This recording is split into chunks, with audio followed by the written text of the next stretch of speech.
Tapi, Mas, aku. Suara Rea terhenti sejenak, terlalu lemah untuk melanjutkan kata-katanya. Dengan perlahan, ia menggerakkan kedua kakinya, menyentuhkan telapak kaki ke lantai. Abi segera menahan tubuh Rea agar tidak turun dari ranjang. Ia lantas duduk di depan istrinya yang duduk di tepi ranjang. Menatap Rea dengan penuh perhatian dan kelembutan, Abi berbicara, "Sayang, sekarang kamu tidak sendiri," katanya, sambil memegang perut Rea dengan lembut, ingin menunjukkan bahwa ada calon bayi di dalam tubuhnya. "Ada anak kita di sini. Kita harus melindungi dan menjaganya bersama." Anak.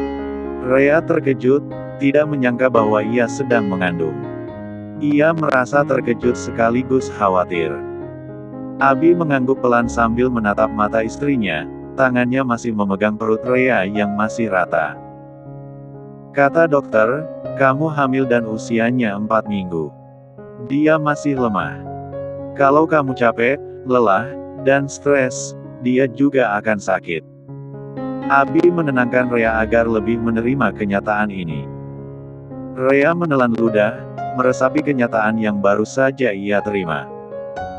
Dia ingin mencari cara untuk menyikapi semua ini agar menjadi hal yang baik, baik untuk dirinya, Abi, dan anak yang sedang dikandungnya.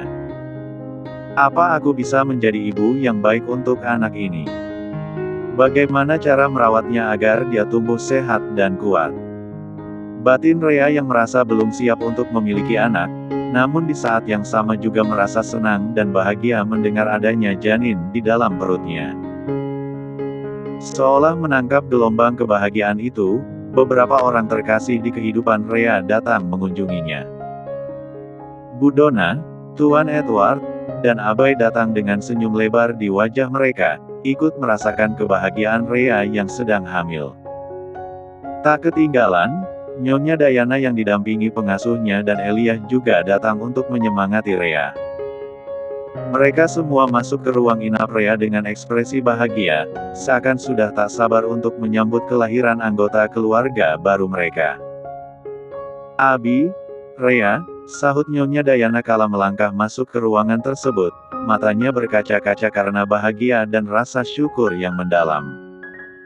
Abi dan Rea yang mendengar suara Nyonya Diana, menoleh melihat Nyonya Diana dan semua orang yang baru saja masuk. Akhirnya, impian ibu untuk memiliki cucu akan segera terwujud. Allah benar-benar mewujudkan doa ibu karena sejak ibu tahu kalian menikah, ibu terus berdoa agar Rea cepat hamil dan ibu sangat senang mendengarnya. Pokoknya, kamu tidak boleh banyak beraktivitas nak. Di rumah saja. Masalah pekerjaanmu, kamu cuti dulu. Nanti kalau kondisimu jauh lebih baik, baru boleh kerja lagi, lanjut Nyonya Diana yang berdiri di samping Rea. "Benar nak," kata Abi, "usia kandunganmu 4 minggu dan kalau masih usia segitu, janinnya masih lemah. Jadi, kamu cuti saja di kantor. Fokuskan dulu dengan kehamilanmu," sambung Bu Donna. Rea mengangguk setuju dengan ucapan Nyonya Diana dan Bu Donna. "Aunty, selamat ya. Paman, selamat.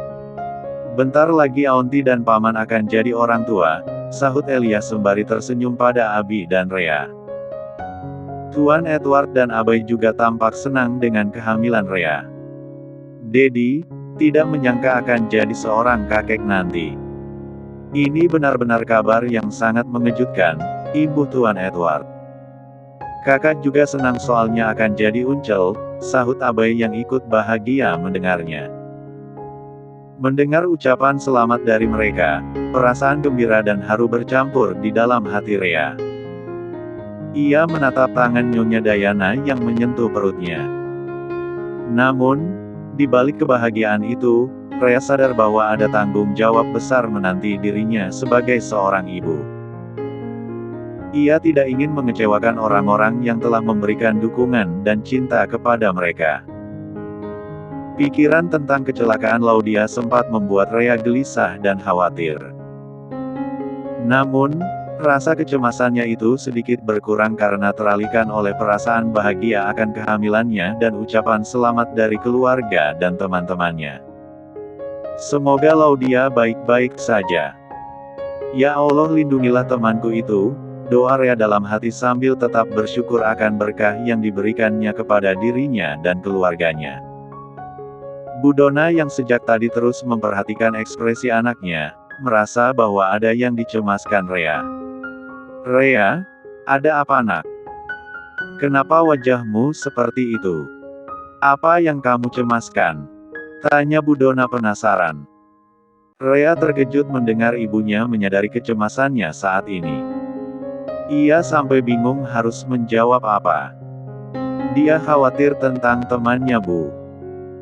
Tadi pagi, dia terima telepon dari temannya kalau Laudia kecelakaan. Lalu kami datang dan sampai di sini, kami dengar kondisinya kritis. Rea syok sampai pingsan.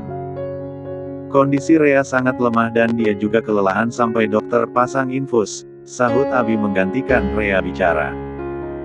Semua orang di sana terkejut mendengar kabar bahwa ada orang yang kecelakaan dan itu adalah teman baik Rea. Gadis yang dibawa Gio di pesta pernikahan Estiana itu kan? Tanya Nyonya Dayana memastikannya. Iya Bu, jawab Abi. Ingatan Rea melayang pada saat Laudia tertawa bahagia di pesta pernikahan Estiana. Tak pernah terpikir kalau sekarang Laudia tengah berjuang di antara nyawa dan maut. Ya Allah. Lalu bagaimana keadaannya nak? Tanya Nyonya Dayana. Dia sudah dipindahkan ke ICU, Bu. Kali ini Rea yang menjawab Nyonya Dayana. Kata ICU yang ia dengar, hanya mampu menambah ketakutan dan cemas di hatinya tentang kondisi Laudia. Rea mau menjenguknya tapi aku larang soalnya dia baru sadar, Ibu Abi. Kalau mau jenguk ke ruang ICU, nggak apa-apa. Pakai kursi roda saja kalau tidak sanggup jalan karena ibu paham perasaan Rea. Pasti Rea terus memikirkan kondisi temannya dan tidak akan tenang sebelum tahu keadaannya, sahut Bu Donna agar Abi memahami keadaan Rea yang ingin melihat keadaan Laudia secara langsung. Abi yang mendengar ucapan Bu Donna pun akhirnya mengerti, bahkan ia menjadi bersalah karena menahan istrinya di sini sampai membuat Rea terus cemas memikirkan Laudia. Kalau gitu, aku ambil kursi roda dulu. Abi bergegas keluar dari ruangan dengan langkah cepat, nafasnya tersengal. Tangan dan kaki terasa beku tapi terdorong oleh kekhawatirannya. Tak butuh waktu lama, dia kembali sambil mendorong kursi roda. Dengan hati-hati, dia mengangkat Rea yang masih lemah dan meletakkannya di kursi roda. Kita harus cepat, ujar Abi seraya memulai langkahnya menuju ICU. Rea hanya mengangguk lemah, matanya berkaca-kaca memikirkan keadaan Laudia yang kritis. Semua orang mengikuti Abi ke ruang ICU. Sesampainya di pintu ICU, Abi berhenti sejenak, menoleh kepada semua yang ikut serta. Kalian semua tidak bisa masuk sekaligus. Mungkin hanya Rea saja yang boleh masuk. Di saat itu, dokter datang dan Abi segera mendekati dokter tersebut lalu berbicara untuk meminta izin agar dibiarkan masuk. Setelah diizinkan, Abi perlahan mendorong pintu ICU.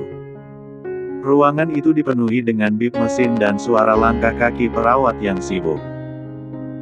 Di sana, terbaring Laudia dengan masker oksigen menutup hidung dan mulutnya.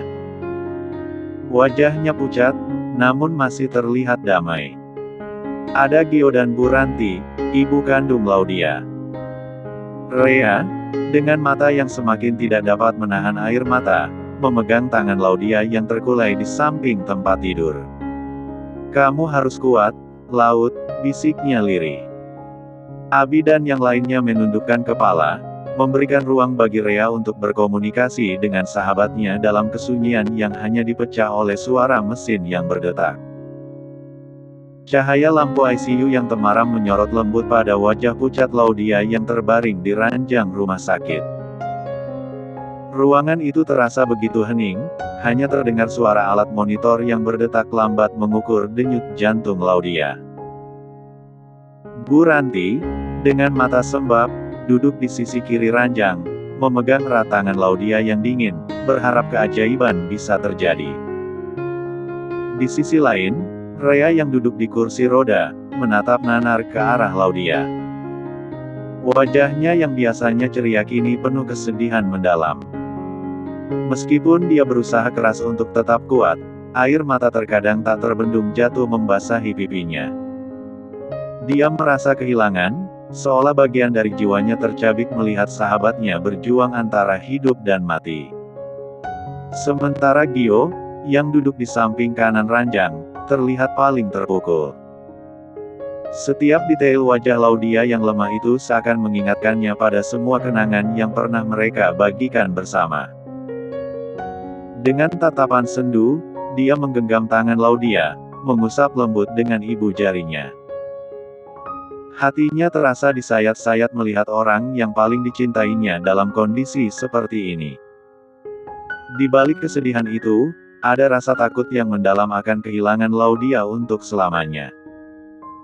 Ketiganya, terkurung dalam diam yang menyakitkan, berbagi kesedihan yang sama namun dengan rasa sakit yang berbeda, berharap dan berdoa, agar Laudia dapat melewati cobaan ini.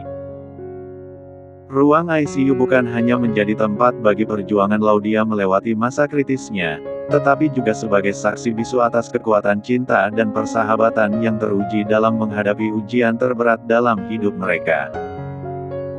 Di saat itu, Rea menyadari bahwa sejak ia datang, ia tidak melihat keberadaan Pak Hedi, ayah kandung Laudia. Ia pun menoleh ke arah Bu Ranti yang terus menatap anaknya. "Tante," panggil Rea dengan suara pelan. Bu Ranti menoleh ke arah Rea, tatapan matanya penuh kesedihan, namun tak ada kata yang mampu terucap. Dalam hati Rea bertanya-tanya, apa yang sedang dipikirkan Bu Ranti? "Sejak saya datang, saya tidak lihat Om Hedi. Apa beliau sudah tahu tentang Laudia, Tante?" tanya Rea penasaran. "Sudah nak. Sekarang papanya Laudia ada di jalan kemari. Tadi pagi waktu Tante dapat kabar dari Bara, Tante langsung hubungi papanya Laudia, mungkin sekarang dia sudah sampai di bandara," jawab Tante Ranti.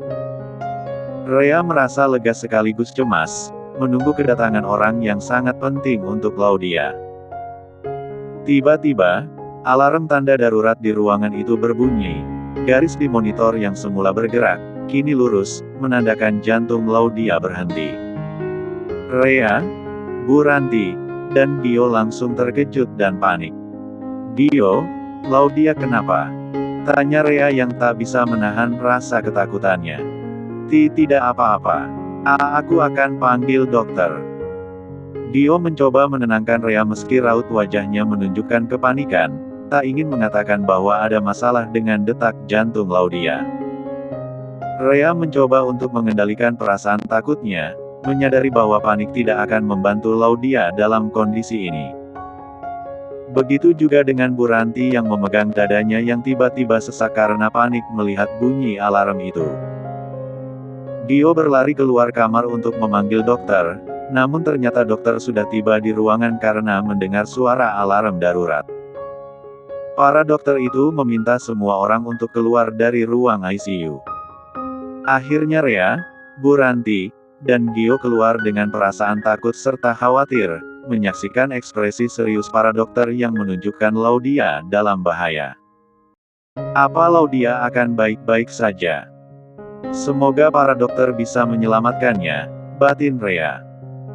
Di dalam ruang ICU, para dokter berusaha mengembalikan detak jantung Laudia kembali normal. Salah satu mengecek alat monitor, sementara yang lain berusaha keras dengan menggunakan defibrilator. Mereka benar-benar tengah berjuang demi nyawa seorang pasien yang sedang berjuang. Di luar ruang ICU, melalui dinding cermin, Rea dan yang lainnya dapat melihat proses yang sedang berlangsung di dalam sana. Abi berdiri di samping Rea, merangkulnya yang tengah terhanyut dalam kekhawatiran. Dalam hati Rea, ia berharap segenap jiwa dan raga agar sahabatnya itu selamat. Ya Allah, tolong selamatkan Laudia. Tolong selamatkan dia, doanya dalam hati, sambil merasa sesak di dada dan menangis. Saat itu, Abi hanya bisa merasa iba.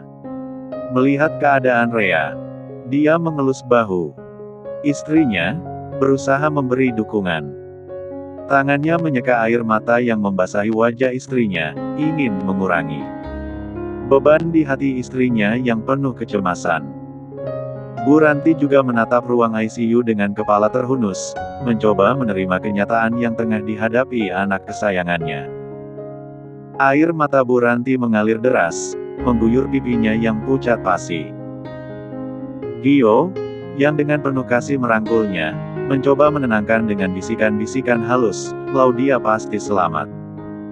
Kita berdoa terus sama Allah ya Tante. Bu Ranti mengangguk lalu berdoa dalam hati untuk keselamatan anaknya. Di sudut ruangan, Nyonya Dayana dan Bu Dona sama-sama menahan tangis, mata mereka sesekali melirik ke arah Rea yang terpaku pada pintu kaca ICU. Rea, dengan tatapan nanar, seakan mencari jawaban di balik pintu kaca yang dingin dan tidak berperasaan itu. Setiap detik terasa seperti jam, dan keheningan di antara mereka hanya dipecah oleh sesekali suara mesin di dalam ICU yang berbunyi. Gio, dengan lembut, mengusap punggung Bu Ranti, mencoba memberikan kekuatan meski dia sendiri merasa rapuh. Hatinya meronta ingin menghilangkan semua rasa sakit yang mereka alami, tapi dia tahu, hanya waktu dan keajaiban yang bisa membantu mereka sekarang. Tak lama, suara detak jantung di monitor kembali normal. Para dokter di dalam ruangan itu bernafas lega saat mereka berhasil mengembalikan detak jantung Laudia. Lalu salah satu dari mereka keluar untuk menginformasikan pada semua keluarga. Bu Ranti, Gio, dan Rea mendekati dokter tersebut dengan penuh kecemasan. "Bagaimana kondisi anak saya, Dok?" tanya Bu Ranti dengan suara bergetar, menahan sesak di dada. "Ya Allah, tolong selamatkan Laudia. Aku akan melakukan apapun asalkan dia selamat ya Allah," batin Gio yang ikut merasakan kecemasan seperti Rea dan Bu Ranti. Dia tahu betapa cemasnya semua orang saat ini, terutama Bu Ranti dan Rea. Namun, ia juga merasa tak mampu menghibur mereka karena dirinya sendiri pun berada di dalam kekhawatiran yang sama. Gio terus mendampingi Bu Ranti. Terlihat jelas betapa Bu Ranti tak bisa berdiri tegak. Tubuhnya lemah hingga butuh seseorang untuk mendampinginya. Gio berharap Bu Ranti bisa menguatkan dirinya demi Laudia, namun Gio sadar bahwa perasaan ini tentu juga menimpa dirinya. "Anak ibu baik-baik saja. Tapi kami akan terus memantaunya terus," ucap dokter tersebut. Rea dan semua orang di sana merasa lega mendengar kata-kata dokter tersebut. Setidaknya ada sedikit harapan yang muncul, mengusir kegelapan yang seolah membayangi hati. Namun, pertanyaan Bu Ranti berikutnya menggoyahkan rasa lega itu.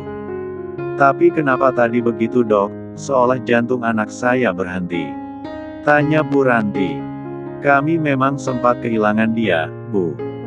Tapi dengan kuasa Tuhan, kami berhasil mengembalikan detak jantungnya lagi," jawab dokter tersebut. Mendengar itu, rasanya Rea ingin berteriak kepada Allah SWT, bersyukur bahwa kini Laudia telah diberi kesempatan lagi. Di balik kelegaan itu, ada perasaan tidak tenang yang kembali merayapi. Apakah kondisi Laudia akan tetap stabil? Atau apa masih ada bahaya yang mengancamnya? Mungkinkah kecelakaan parah yang dialaminya menimbulkan efek jangka panjang?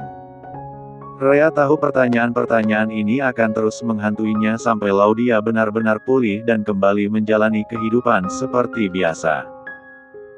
Namun, untuk saat ini, semua yang bisa Rea dan yang lainnya lakukan adalah berdoa dan berharap bahwa Laudia akan segera lepas dari koma dan kembali pulih. Meski Laudia telah menjalani operasi, namun kondisinya masih belum stabil. Terlebih, banyak darah yang hilang dari tubuhnya, dan nyawanya tergantung pada alat-alat medis yang menempel di tubuhnya.